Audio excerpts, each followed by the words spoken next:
Breaking news में बड़ी खबर सामने आ रही है। एक बार फिर पीएम मोदी बिहार दौरे पर आ रहे हैं 18 जुलाई को, जहां वो बिहार वासियों को कई तरीके की सौगातें देंगे। इससे पहले नीतीश कुमार भी बिहार में लोगों को जनता को कई तरीके की सौगातें दे चुके हैं, लेकिन अब मोदी के दौरे के बाद महागठबंधन में और भी ज्यादा हलचल मचने वाली है। क्या कुछ होगा बिहार में, इस मामले में तमाम जानकारियों के लिए मेरे साथ मेरे सहयोगी नवेंदु जी जुड़ रहे हैं। सर, क्या कुछ होने वाला है बिहार में पीएम मोदी के दौरे के बाद? देखिए, पीएम मोदी मोतिहारी के दौरे पर आने वाले हैं, यानी पूर्वी चंपारण के, और ये उनका 54वां बिहार दौरा होगा। 53 बार वो बिहार आ चुके हैं जब से प्रधानमंत्री बने हैं, और ये उनका 54 बिहार दौरा होगा। इस साल उनका 6ठा बिहार दौरा होगा। और जिस तरह से तैयारियां की जा रही है, बीजेपी, जेडीयू, एलजेपीआर, तमाम पार्टियां मिलकर पीएम मोदी की इस जनसभा को बहुत एक बड़े कार्यक्रम के तौर पर देख रही है। चुनाव के नजरिए से ये कार्यक्रम बहुत अहम माना जा रहा है, क्योंकि पीएम मोदी 7,000 करोड़ से ज्यादा की परियोजनाओं का शिलान्यास और लोकार्पण करेंगे। पिछले दिनों ही नीतीश कुमार ने ऐलान किया था कि वो बिहार में 25 से 30 यानी 2025 से 30 के बीच में 1 करोड़ सरकारी नौकरी देंगे। इससे पहले महिला आरक्षण को लेकर 35% का ऐलान किया गया। जिस तरह से चाहे एनडीए की सरकार हो, केंद्र की सरकार हो या फिर राज्य की सरकार हो, वो बिहार की जनता को ये बार बार बता रही है कि वो उनके विकास कार्य में लगी हुई है। नीतीश कुमार का चेहरा उनके पास बिहार में है और डबल इंजन की सरकार है नरेंद्र मोदी के रूप में। और अब पीएम मोदी जब मोतिहारी पहुंचेंगे तो निश्चित तौर पर ये महागठबंधन के लिए एक बड़ा झटका होगा, क्योंकि मंच से चुनाव की बातें तो होंगी, साथ ही विकास की भी बातें होंगी। और वोटरों को लुभाने का ये सबसे बेहतरीन तरीका होता है कि एक और आप चुनाव से जुड़ी बातें करिए, विकास से जुड़ी बातें करिए, और दूसरी ओर जो विपक्षी गठबंधन है उस पर हमले करें। पिछले कुछ दिनों में तेजस्वी यादव के कुछ बयान सोशल मीडिया पर बहुत ज्यादा वायरल हो रहे हैं और लोग उनकी आलोचना कर रहे हैं। तो पीएम मोदी अब जो है उन पर भी हमले कर सकते हैं, एक तीर से कई निशाने साध सकते हैं। कहा जा रहा है कि बीजेपी के तमाम बड़े नेता इस रैली में मौजूद रहेंगे, एनडीए के तमाम बड़े चेहरे मौजूद रहेंगे, चिराग पासवान होंगे, जीतन राम मांझी होंगे, उपेंद्र कुशवाहा होंगे। और जो कार्यक्रम तय किया गया है उसे लेकर बीजेपी और जेडीयू ये कोशिश कर रही है कि ज्यादा से ज्यादा संख्या में लोग वहां पहुंचे, और इसी को देखते हुए शुक्रवार को मोतिहारी के तमाम स्कूल, कॉलेज और कोचिंग को बंद कर दिया गया है, ताकि किसी तरह की कोई दिक्कत ना हो। जब पीएम मोदी वहां पहुंचेंगे तो एक मंच पे इतने सारे नेता होंगे, और इतने सारे नेताओं के साथ जब पीएम मोदी जनता को एनडीए की ताकत से रूबरू कराएंगे तो लोगों में एक मैसेज जाएगा। वहीं दूसरी ओर महागठबंधन के नेता भी तमाम आरोप लगा रहे हैं, बयानबाजी कर रहे हैं, लेकिन इसका असर कितना लोगों में होता है देखने वाली बात यह होगी, क्योंकि एनडीए का कुनबा वाकई में मजबूत नजर आ रहा है।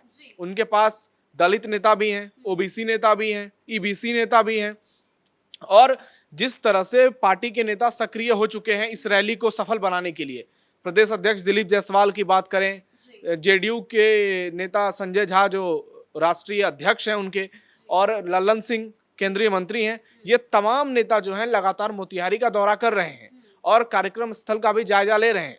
वो बार बार इसी कोशिश में लगे हुए हैं कि किसी तरह से यहाँ कई लाखों की भीड़ जुटाई जाए, ताकि विपक्ष को भी एक संदेश दिया जाए कि एनडीए के साथ लोग जुड़े हुए हैं।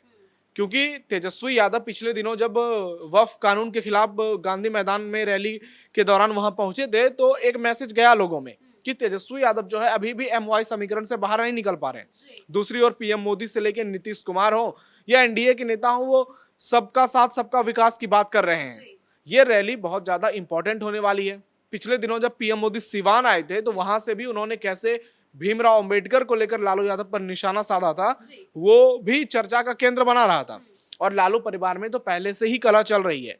ऐसे में पीएम मोदी के टारगेट पर लालू यादव ही होंगे। पीएम मोदी का जो बिहार दौरा है वो लगातार देखने को मिल रहा है, और नीतीश कुमार भी कई सौगातें जो है जनता को देख रहे हैं, तो उनका मुद्दा जो है दिखाई दे रहा है। लेकिन महागठबंधन दूसरी तरफ से मुद्दा भुनाने की कोशिश कर रही है, कोई चुनाव रणनीति जो है जनता के सामने पेश नहीं कर रही है कि आखिर वो क्या सौगातें देंगी जनता को, क्या कुछ सौगातें मिलेंगी, सिर्फ मुद्दा ढूंढ रही है, और आरोप प्रत्यारोप का जो सिलसिला है वो जारी है। तो क्या हो सकता है, इससे चुनावी समीकरण कैसे बदल सकते हैं? महागठबंधन के लिए खतरा हो सकता है? देखिए, एनडीए के पास तो मुद्दा है भी, और वो बार बार लोगों को ये मैसेज दे भी रहे हैं कि हमारे पास लीडरशिप की कमी नहीं है। नीतीश कुमार का मजबूत चेहरा है, जो पिछले 15-20 साल से बिहार की सियासत के सबसे बड़े बाजीगर हैं। बतौर सीएम जो उन्होंने कामकाज किए हैं और उनके नाम पर जो बड़ा तबका है, जो कैडर वोटर है, वो एनडीए के साथ जुड़ा हुआ है। लेकिन एनडीए के नेता बार बार ये भी बता रहे हैं कि दूसरी ओर जो है वो राहुल गांधी और तेजस्वी यादव के बीच सब कुछ ठीक नहीं है। भले ही सब कुछ ठीक दिखाने की कोशिश की जा रही हो, लेकिन असलियत कुछ और है। कैसे कन्हैया कुमार और पप्पू यादव को जो रथ है, चुनावी रथ जो उन्होंने बनाया था, राहुल गांधी उस पर मौजूद थे, तेजस्वी यादव मौजूद थे, लेकिन कन्हैया कुमार को नहीं चढ़ने दिया गया, पप्पू यादव को नहीं चढ़ने दिया। यानी एक युवा नेता जो बिहार में उभर रहा है, उसकी घनघोर बेइज्जती कर दी गई। पप्पू यादव, लालू यादव तो अपने जीते जी कभी उनको सामने आने नहीं देंगे, ये हर किसी को पता है। लेकिन इसके बावजूद भी, इतनी बेइज्जती होने के बावजूद भी कन्हैया कुमार और पप्पू यादव जो हैं वो सबक लेने की कोशिश नहीं कर रहे हैं। वो राहुल गांधी का ही गुणगान में लगे हुए हैं, जबकि इस तरह से खुलेआम सियासत में बहुत कम लोगों की ऐसी बेइज्जती होती है। लेकिन ये लोग सिर्फ और सिर्फ सत्ता से इतना ज्यादा इनका मोह हो चुका है, ये इतने ज्यादा स्वार्थी हो गए हैं कि इन्हें आत्मसम्मान से भी समझौता मंजूर हो गया है, और ये किसी भी हाल में अपने साथ हो रहे जो अपमान है उनका घोंट भी पीकर जी रहे हैं। लेकिन आप ये देख लीजिए कि लालू यादव के मन में आखिरकार चल क्या रहा है।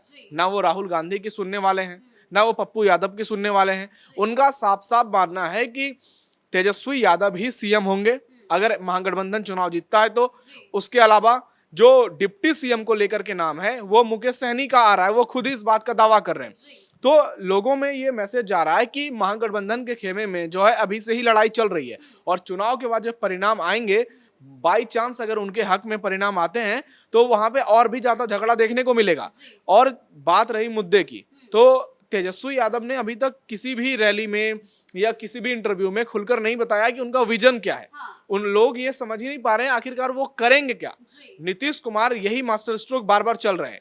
वो 35% का आरक्षण जो है ये बहुत बड़ा मुद्दा होने वाला है बिहार में, और सबसे ज्यादा वोट तो महिलाएं ही करती हैं। तो मोदी और नीतीश की जोड़ी जो है महिलाओं में एक खास संदेश पहुंचाती है। उनको लगता है कि नीतीश कुमार जो तमाम योजनाएं दे रहे हैं, 25-35% महिला आरक्षण, उसके बाद जीविका योजना चल रही है, कई तरह की योजनाएं ऐसी नीतीश सरकार ने चलाई है जिससे आम लोगों को, जो महिलाएं जमीन से जुड़ी हुई हैं, गांव देहात की हैं, उनको सीधे तौर पर फायदा मिल रहा है। वहीं पीएम मोदी की योजनाओं भी देख लीजिए, केंद्र सरकार की शौचालय योजना की बात की जाए, पीएम आवास योजना की बात की जाए, तो लोगों को बड़े पैमाने पर इसका लाभ मिल रहा है और जो जमीन पर नजर आ रहा है। लेकिन तेजस्वी यादव किस मुद्दे के साथ जाएंगे? वो बार बार एक ही बात कहते हैं, हम आएंगे तो बिहार को बदल देंगे। कैसे बिहार बदलेंगे ये नहीं बता पा रहे हैं। कितनी नौकरियां देंगे, कैसे नौकरियां देंगे, वो लोगों को समझा नहीं पा रहे हैं। बार बार ये कह रहे हैं कि जब हम डिप्टी सीएम थे तो हमने बहुत सारे लोगों को सरकारी नौकरी दी। तो वो लोग समझ रहे हैं कि नौकरी देने का अधिकार जो है वो मुख्यमंत्री का होता है। तो विजन जो है वो वाकई में महागठबंधन का क्लियर नहीं है। राहुल गांधी के चेहरे को कांग्रेस आगे बढ़ाना चाहती है बिहार में, लेकिन लालू यादव को ये मंजूर नहीं है। लालू यादव ने तो कन्हैया कुमार तक को हटवा दिया है, वो पर्दे के पीछे चले गए हैं। तो ऐसे में अब देखना ये होगा कि महागठबंधन क्या चुनाव से पहले कोई ठोस मुद्दा लेकर लोगों के बीच जाता है। क्योंकि अगर मुद्दे की बात करें तो बिहार में मुद्दे की कमी नहीं है। आप विकास कार्य को लेकर सरकार को घेर सकते हैं, आप इंडस्ट्रियलाइजेशन को लेकर सवाल उठा सकते हैं, शिक्षा व्यवस्था पर सवाल खड़े कर सकते हैं, स्वास्थ्य पर सवाल खड़े कर सकते हैं, सड़कों की हालत पर सवाल खड़े कर सकते हैं। लेकिन ये लोग वो सब करना ही नहीं चाहते। ये सिर्फ हिंदू मुसलमान तुष्टीकरण की सियासत करते हैं। ऐसा नहीं है कि बिहार में नीतीश कुमार ने कुछ नहीं किया है, हर सेक्टर में सुधार हुआ है। कई सेक्टरों में कुछ कुछ काम बाकी रह गए हैं, लेकिन लोगों को लगता है कि नीतीश रहेंगे या एनडीए की सरकार होगी तो ये पूरा हो जाएगा। बात सिर्फ मुद्दे की नहीं, महागठबंधन में टूट भी दिखाई दे रही है। जैसे कि अभी पप्पू यादव जो कांग्रेस नेता राहुल गांधी से मुलाकात की, उस दौरान मीटिंग में उन मीटिंग के बाद उनका बयान सामने आया जिससे महागठबंधन में हलचल मच गई है कि मुख्यमंत्री के कई चेहरे कांग्रेस में भी अभी मौजूद है। तो इससे तो अब तेजस्वी की नींदें उड़ गई होंगी। कौन से चेहरे हैं आप खुद बताइए, आपको कौन सा ऐसा नाम नजर आ रहा है कांग्रेस में जिस पार्टी की अकेले दम पर 5 सीट जीतने की हैसियत नहीं है, वो सीएम बनाएगा बिहार में?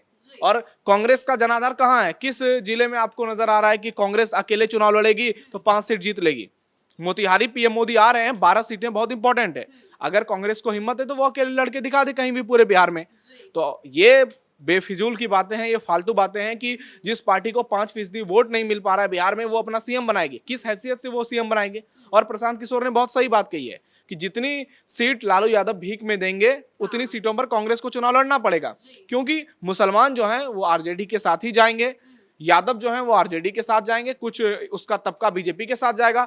कांग्रेस का वोट शेयर क्या है, कौन सी जातियां कांग्रेस के साथ है बिहार में, और ऐसा राहुल गांधी ने क्या कर दिया है जो लोग बिहार में उनके साथ जाएंगे। 15 साल से लगातार वो कोशिश कर रहे हैं बिहार में। कितनी सीट जीत पाई है कांग्रेस?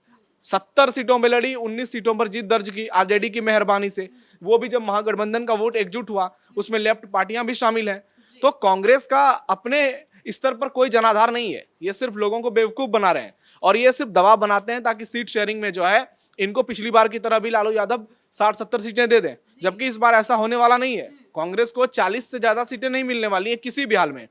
उनके नेता तमाम दावे कर रहे हैं और इसी को लेकर देखिए पप्पू यादव का जो बीच रोड पर अपमान हुआ है, उसके बाद पप्पू यादव को दिल्ली बुलाया गया, कांग्रेस नेताओं के साथ उनकी मीटिंग हुई। तो ये सिर्फ और सिर्फ मैसेज देने की कोशिश कर रहे हैं लालू यादव को कि कांग्रेस झुकने वाली नहीं है, लेकिन कांग्रेस झुकेगी और कांग्रेस को इस कदर झुकेगी कि हो सकता है कि 70 पिछली बार मिले, इस बार 35 ही दे दिया जाए, क्योंकि कांग्रेस के पास विकल्प ही नहीं है।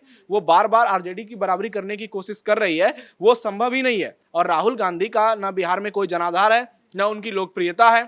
भले वो भारत जोड़ो यात्रा में कई बार बिहार गए थे, उनकी यात्रा में कई बार तो खुद आरजेडी के नेता शामिल नहीं हुए थे, तेजस्वी यादव शामिल नहीं हुए थे। तो ऐसे में सवाल उठने ही चाहिए और सवाल उठेंगे, इससे कुछ होने जाने वाला है नहीं। 18 तारीख का इंतजार कीजिए, 2 दिन में बहुत कुछ क्लियर होने वाला है। पीएम मोदी जब मोतिहारी से हुंकार भरेंगे एनडीए की जीत को लेकर, तो बहुत सारी चीजें बदलेंगी। और अब चुनाव चूंकि बेहद नजदीक आ रहा है, तो सीट शेयरिंग का भी जो फॉर्मूला है, वो जो खबर आई थी बीच में कि जेडीयू और बीजेपी 102-103 सीटों पर लड़ेगी, अब धीरे धीरे कुछ दिन में वो भी साफ हो जाएगा। और महागठबंधन की ओर से भी ऐसा होना चाहिए, नहीं तो लोगों में साफ साफ संदेश चला जाएगा कि एक और एनडीए जो है उसके नेता एक मंच पर एकजुट है और दूसरी ओर महागठबंधन है जिसके नेताओं को धक्के मारकर वहां से हटा दिया जाता है। पूरी दुनिया वो वीडियो देखती है और उसके बाद भी वो लोग अपमान का घूंट पीकर सह लेते हैं और कुछ नहीं बोलते हैं, फिर से राहुल गांधी की तारीफ करते हैं, लालू यादव की तारीफ करते हैं।